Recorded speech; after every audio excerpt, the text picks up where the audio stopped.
Nós estamos hoje encerrando a segunda semana no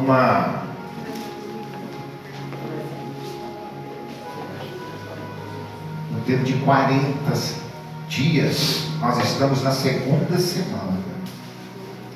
E a primeira semana nós falamos sobre jejum e oração.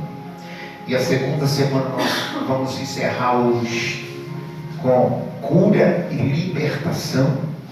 Se você tem um testemunho de cura, se você tem um testemunho de libertação, se você tem agido conforme tem ouvido, seja por mim, seja por qualquer um dos obreiros que tenha pregado, então eu gostaria que você depois relatasse o que Jesus tem feito na sua vida. Isso é importante para nós. Amém.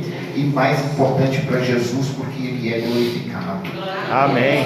Então pega a sua Bíblia, fazendo um favor, capítulo 5 do Evangelho segundo escreveu São Marcos.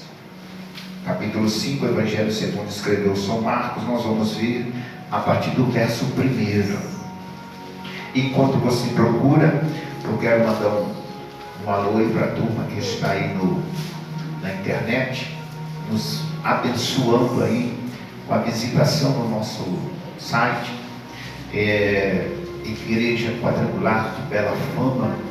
E hoje nós estamos aí no 14º dia consecutivos.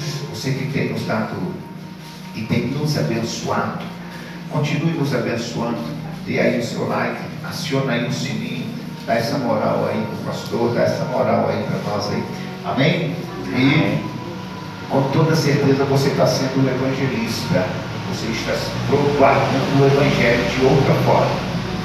Amém? Amém. Então, muito obrigado aí pela sua audiência também. E graças a Deus, eu tenho certeza absoluta, como eu já ouvi, que pessoas aí já foram abençoadas só por assistir a nossa mensagem, as orações que nós lançamos aí no YouTube. Depois a gente vai conferir esse testemunho aí. Amém? A irmã que assistia lá a nossa programação, ela foi tocada por Deus e Deus fez um milagre na vida dela. Amém. Graças a Deus. A obra do Senhor é assim, irmãos. Livro, aliás, Evangelho segundo escreveu São Marcos, capítulo 5, todo mundo ligado? Amém? Amém. Então vamos lá, tem alguém passando página? Então, porque eu gosto de ler com todos junto, porque é interessante que você acompanhe todo o processo. Está escrito: e chegaram outra banda do mar, à província dos Gadarenos, e saindo ele do barco, ele saiu logo ao seu encontro. Dos sepulcros, um homem com espírito imundo, o qual tinha a sua morada nos sepulcros, e nem ainda com cadeias o podia alguém prender, porque tendo sido muitas vezes preso com grilhões e cadeias, as cadeias foram por ele feitas em pedaços, e os grilhões em migalhas, e ninguém o podia amansar, e andava sempre de dia e de noite clamando pelos montes e pelos sepulcros, e ferindo-se com pedras. E quando viu Jesus ao longe, correu e adorou, e clamando com grande voz disse: que tenho eu contigo, Jesus, Filho do Deus Altíssimo? Conjuro-te, pois, por Deus, que não me atormentes. Porque ele dizia: sai deste homem, espírito imundo. E perguntou-lhe: qual é o teu nome? Ele respondeu dizendo: Legião é o meu nome, porque somos muitos. E rogava-lhe muito que não os enviasse para fora daquela província. E andava ali pastando no monte uma grande manada de porcos. E todos aqueles demônios lhe rogaram, dizendo: manda-nos para que entre neles, nos porcos, para que entremos neles. E Jesus logo lhe permitiu, e saindo daqueles espíritos imundos, entraram nos porcos, e a manada se precipitou por um despenhadeiro no mar. Eram quase 2.000, e afogaram-se no mar. Pode fechar a sua Bíblia e feche também os teus olhos. Senhor nosso Deus, por favor. Eu quero compartilhar esse texto com os demais irmãos. E eu quero denominar esta palavra, dar a ela um título, dar a ela um tema. Por que decidi morar no cemitério? Este é o tema da mensagem que nós vamos pregar. Por que decidi morar no cemitério? Irmãos, talvez pareça um título assim meio que sem nexo. E por que do desenvolvimento desse texto? Veja bem que uma pessoa, para tomar decisões erradas na vida, ela não precisa de muitos conselhos. Às vezes um conselho errado é o suficiente para ela tomar decisões erradas. Mas ao contrário, pessoas às vezes levam-se tempo com vários conselhos corretos de pessoas idôneas, pessoas sinceras, sempre aconselhando, sempre orientando, e as pessoas às vezes negligenciam esses conselhos. E aí chega um conselho banal, um conselho sem para quê, e essa pessoa logo adere e vai viver essa vida. Por que eu digo isso? Digo isso porque é muito simples de você entender isso. Nós temos filhos. Você tem filho, você tem neto, você tem irmão, você tem irmã. E às vezes a gente está ali lutando, pai, mãe, lutando para que um filho, um neto, seja lá quem for, trilhe um caminho correto, que se envolva com pessoas honestas, que fuja das intrigas, das discórdias, das brigas, de tudo que é ruim. Aí eles não dão ouvidos a gente, e quando chega na esquina, tem um agente do diabo que lança uma sementinha só no ouvido deste ou desta, e ele logo adere. Como que eu explico isso e como que você entende melhor isso? É quando você está lutando para pôr um filho no seu caminho, no seu devido lugar, e chega uma pessoa que não tem nada a ver com a família e ilude ele e diz para ele que fumar maconha é bom, que acalma os nervos, que tranquiliza, que põe ele em êxtase e que leva ele para um lugar de paz. Cheirar uma pedra, um cigarro, uma cachaça, isso, aquilo, e logo eles vão. Então, por que às vezes é muito mais fácil dar ouvido aos conselhos errados do que aos corretos?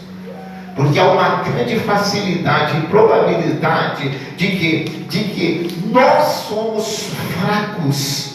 Nós, seres humanos, carregamos conosco uma fraqueza. E essa fraqueza, às vezes, ela nos prejudica. E o que a gente vê é que quando a gente vai se dar conta de tal situação, nós já estamos metidos na situação. E aí a gente já está enroscado. ou está enroscado no mundo da droga, no mundo do tráfico, no mundo da prostituição, do adultério, no mundo da bebedice, no mundo, enfim, em todos os sentidos. Então veja bem que há uma grande facilidade para as coisas ruins. O apóstolo Paulo, ele dá um parecer a respeito disso, e ele diz assim: as coisas que eu quero fazer, isso eu não consigo, eu tenho dificuldade para fazer. Mas as coisas que eu não quero fazer, estas eu faço com frequência. Então, veja bem que o ser humano, ele é dotado de sentimento, fraqueza, e ele precisa contornar e controlar isso. Então, por que eu deixei esse título? Eu decidi morar no cemitério. Irmãos, eu sei que você já ouviu essa mensagem várias vezes, de frente para trás, de trás para frente. Mas talvez a gente nunca preocupou com a origem da mensagem. A origem do problema desse rapaz que está no processo endemoniado. Por quê? O que levou ele a morar no cemitério? Que problema ele teve? Que desilusão ele teve para fazer isso? O que levou ele a tomar uma decisão tão radical para o lado errado? A Bíblia diz que Jesus ele estava aconselhando o povo. Ele já tinha feito sermão para uns, para outros, para centenas de pessoas, beira-mar, nos templos, nas sinagogas. E agora Jesus, ele fala com os seus discípulos: nós vamos passar para uma outra cidade, a cidade de Gadara. Ou seja, a cidade de Gadara, ela está localizada num lugar onde é um conjunto de 10 cidades, ou seja, Decápolis, 10 mais polis, que significa cidade. Então, um conjunto de 10 cidades. Jesus sai de onde ele estava, entra no barco, e agora, o que vai acontecer? Eu vou abrir um leque aqui para você entender o ponto. Toda vez que você for fazer a obra de Deus, todas as vezes que você se empenhar em fazer a obra do Senhor, Satanás vai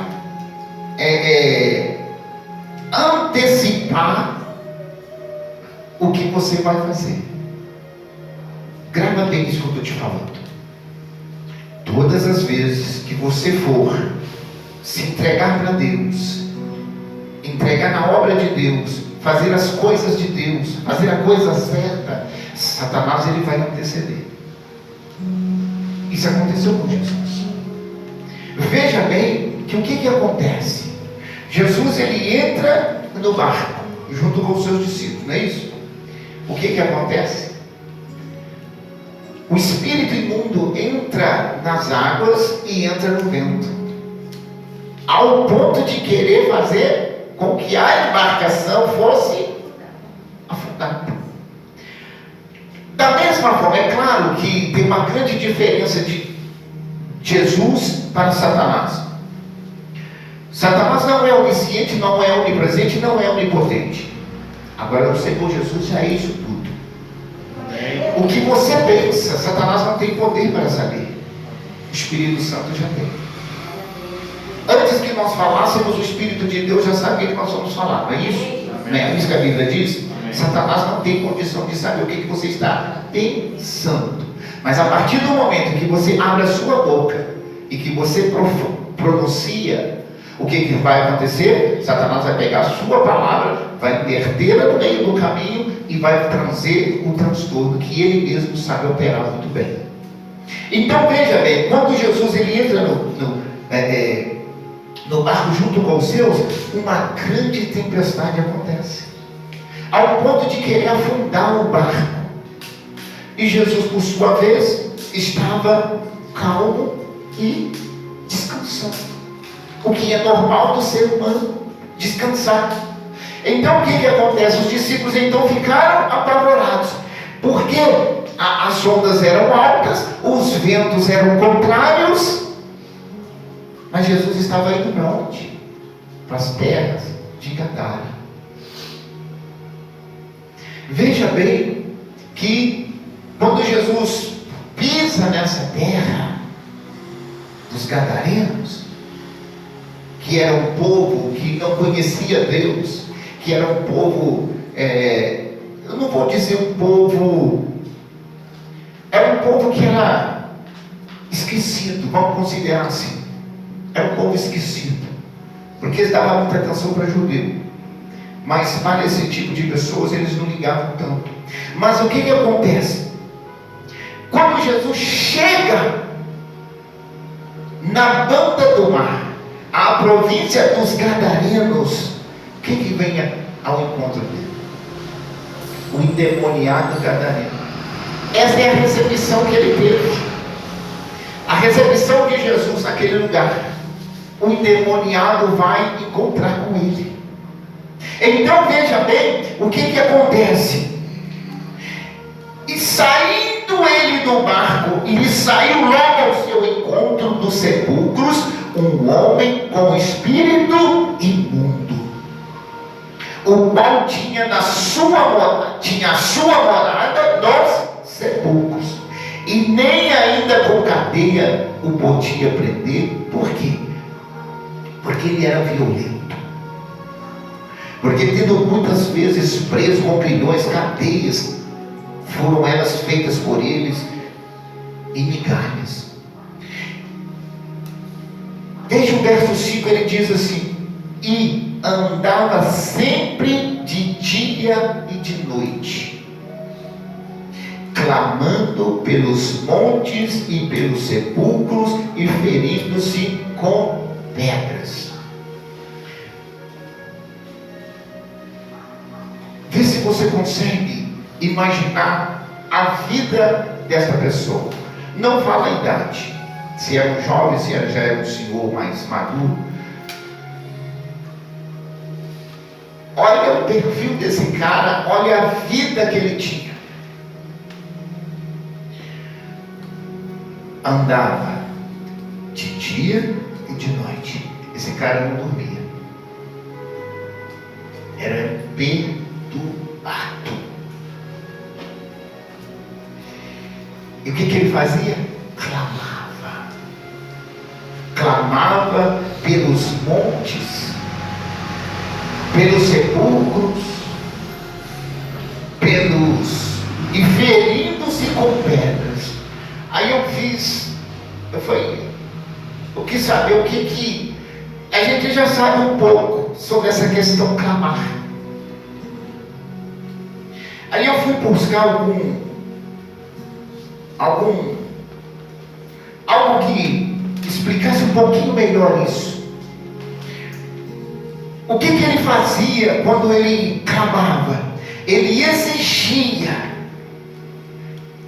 ele gritava, ele conclamava, ele bramava, ele berrava. É a tradução.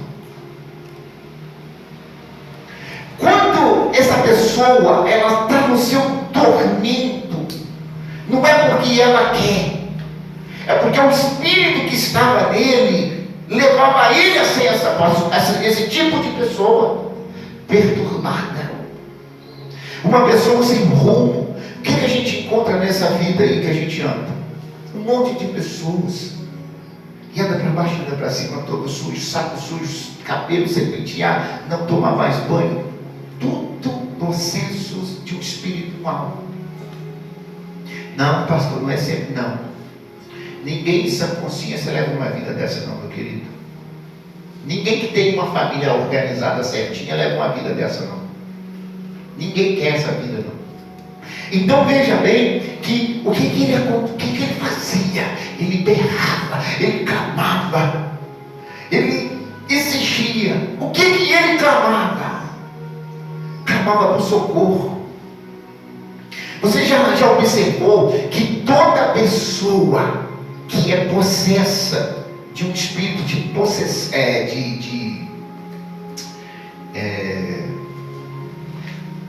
como é que era? Fugiu aqui, gente. Depressão. Toda pessoa que é possessa por esse espírito de depressão, o que esta pessoa é? É uma pessoa carente que precisa de cuidado e que precisa de carinho. Nada mais do que isso. Ela precisa de atenção. Então veja bem que este endemoniado, ele estava ali, não é porque ele queria ficar ali, não. Ele estava ali porque os demônios o escravizavam e acabavam com a vida dele. Agora, por que motivo ele saiu de casa para viver uma vida dessa? Vai entender. Tem muita gente que sai de casa porque brigou com o pai, brigou com a mãe, brigou com o irmão, brigou com a irmã. Tem muita gente que sai de casa por causa do vício. E a família não concorda com o vício, então ele prefere morar na rua. Veja bem que quando ele chega, quando ele viu Jesus descendo do barco, o que ele faz? Ao longe, Jesus não tinha chegado perto dele ainda, e nem ele perto de Jesus, não. O que aconteceu? E Jesus, ao longe, quando ele viu Jesus, ele correu e adorou Jesus. Aí você fala assim: como, pastor? Como que uma pessoa que está possessa de demônio adora Jesus? Não, o senhor está equivocado. Isso é heresia. Eu te explico porquê e como foi a adoração dele. Como que uma pessoa possessa adora Jesus? Você já deve ter visto na Bíblia que diante de Jesus todo joelho tem que se dobrar. Amém. Já? Então veja bem o que ele disse aqui a palavra. E quando viu Jesus ao longe, correu e o adorou. Mas ele não estava possesso? Estranho isso. Segue o verso 7. Clamando com grande voz, disse: que tenho eu contigo, Jesus, Filho do Deus Altíssimo. Aí está a adoração. Reconhecimento de quem era o Senhor Jesus Cristo, Filho do Deus Altíssimo. Então Satanás, impulsionando aquele jovem ou aquele homem, levou ele a declarar uma frase que às vezes nem os próprios cristãos, nem os próprios crentes têm coragem de pronunciar. Jesus, Filho do Deus Altíssimo. Jesus agora foi reconhecido como Filho do Deus Altíssimo. Coisa que no passado era uma briga para entender quem era Jesus. Os próprios discípulos falaram isso logo depois da embarcação, quase que afunda, não afunda. Quem é este que até o vento lhe obedece? Aleluia. Os próprios discípulos não sabiam quem era Jesus, mas o endemoniado sabia. Por que o endemoniado sabia? Porque o espírito mal que agia na vida dele era aquele que foi detonado lá no Calvário. Ele ferirá o calcanhar e tu lhe pisarás a cabeça. Então Satanás já sabia quem era Jesus. Aleluia. E coisa que os discípulos não sabiam. Então veja bem que quando ele sai e faz esse processo, irmãos, veja bem que Jesus olha para ele.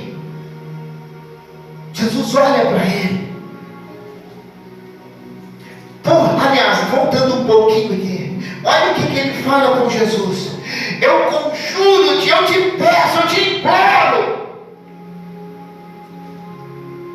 Deus. Olha Satanás usando o nome de Deus para implorar a Jesus algo. Pastor, mas aí era um demoniado que estava falando. Ele ainda não tinha sido liberto. Ele ainda estava sob o domínio do diabo. E é o diabo que falava por ele. Então veja bem o que ele disse: conjuro-te por Deus que não me atormente. Puxa vida, quem vivia clamando era ele, quem pedia socorro era ele. Agora está falando, então não era ele, era o outro. Deixa eu abrir mais um leque aqui. A igreja está cheia disso. A igreja está cheia dessas pessoas. Uma hora serve Satanás, outra hora serve Deus. Uma hora está nas mãos do diabo, outra hora está nas mãos de Deus. E não define. Nós precisamos nos definir. Quem é o nosso Deus? Quem é o nosso Senhor pelo qual nós entregamos a Ele a nossa alma?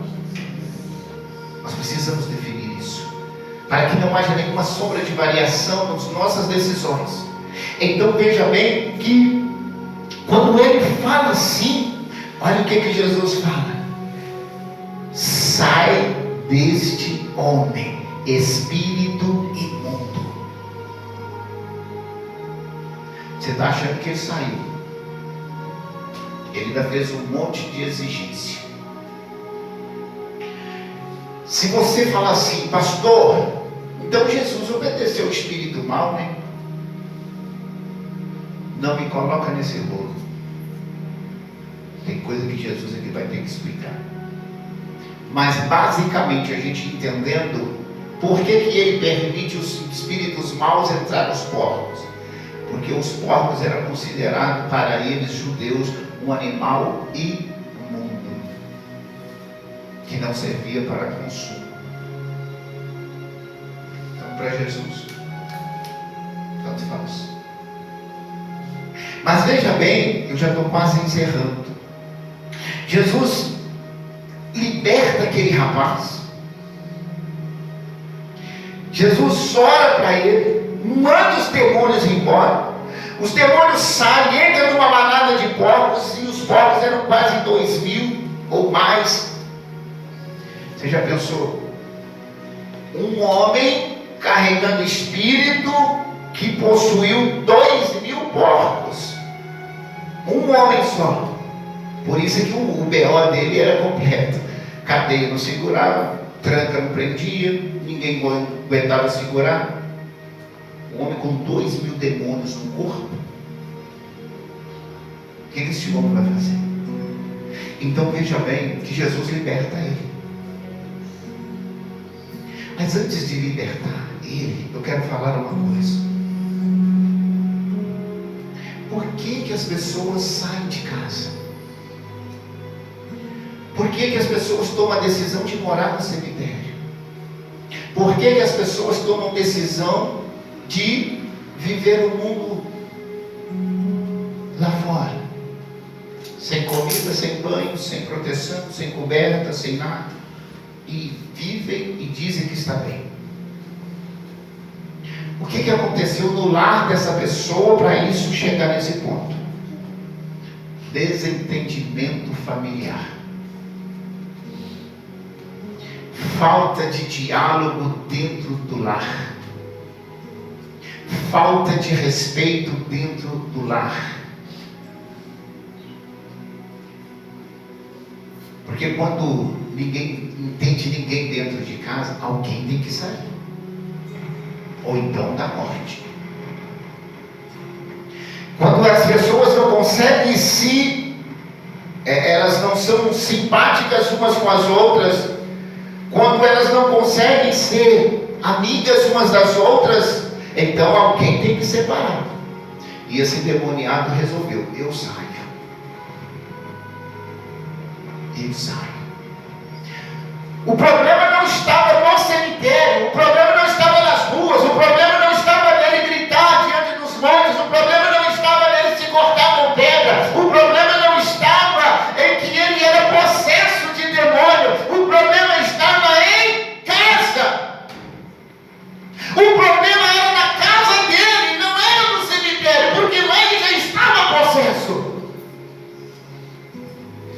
tinha que resolver uma coisa dentro de casa. E eu te provo isso. No final aqui. Veja bem. E eu já estou quase encerrando. Ele fala assim, e começaram, no verso 17, e começaram a rogar-lhe que saísse dos termos. Esse aí eram os homens que perderam a manada de porcos. E entrando ele no barco, verso 18, rogava-lhe o que fora endemoninhado, que o deixasse estar com ele. Quando aquele endemoniado se viu no seu estado perfeito, já vestido, no seu sentido perfeito, o que ele quis? Acompanhar Jesus Cristo.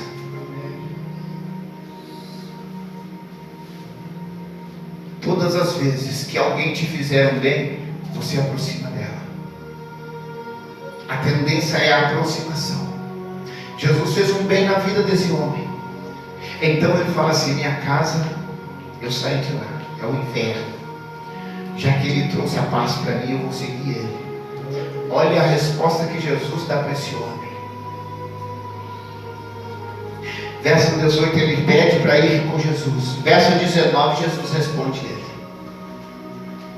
Jesus, porém, não lhe permitiu, mas disse a ele, vai para a tua casa, para os teus, e anuncia-lhes quão grandes coisas o Senhor fez e como teve misericórdia de ti. O problema estava em casa. Volta na sua casa, resolva o problema com seu pai, resolva o problema com sua mãe, resolva o problema com seus irmãos e volte a viver em família. Irmãos, aqui se eu estivesse falando sobre missões, eu diria um missionário que chega em casa novamente, aliás, que sai do inferno e vai ser missionário dentro de casa. O que Jesus mandou que ele fizesse? Fala para os seus, com grandes milagres fez o Senhor na sua vida. Ou seja, seja um evangelista a meu favor dentro da sua casa. Às vezes a gente fica preocupado com África, com Angola, com Afeganistão, com isso, com aquilo outro. E nós precisamos resolver conflitos. Nossas casas é um campo missionário, que às vezes nós não estamos conseguindo evangelizar os nossos. Jesus falou assim, vai para a sua casa, não precisa me seguir. Claro que aí eu já conjecturo, eu já tenho 12 que eu escolhi. Faz a minha obra do outro lado. Irmãos, o que eu aprendo com isso? O que você aprende com isso? Uma pessoa que estava possessa, ele estava precisando de libertação. Uma pessoa que estava nessa posição de endemoniado, estava doente, com toda certeza não alimentava, precisava de reabilitar fisicamente, precisava de voltar à prática do tomar banho, à prática da convivência social, à prática da convivência familiar, à prática de enfrentar as situações dali para frente de novo. Então, era uma pessoa que precisava de cura interior, libertação e cura física. Eu não sei qual é o seu problema não, filho. Eu não sei até quando você espera de Jesus, mas uma coisa eu te digo nesta noite: Jesus desceu do barco e chegou. Aleluia. Jesus, ele já chegou. E se Jesus chegou, ele chegou para resolver problemas. Coloque-se de pé no seu lugar.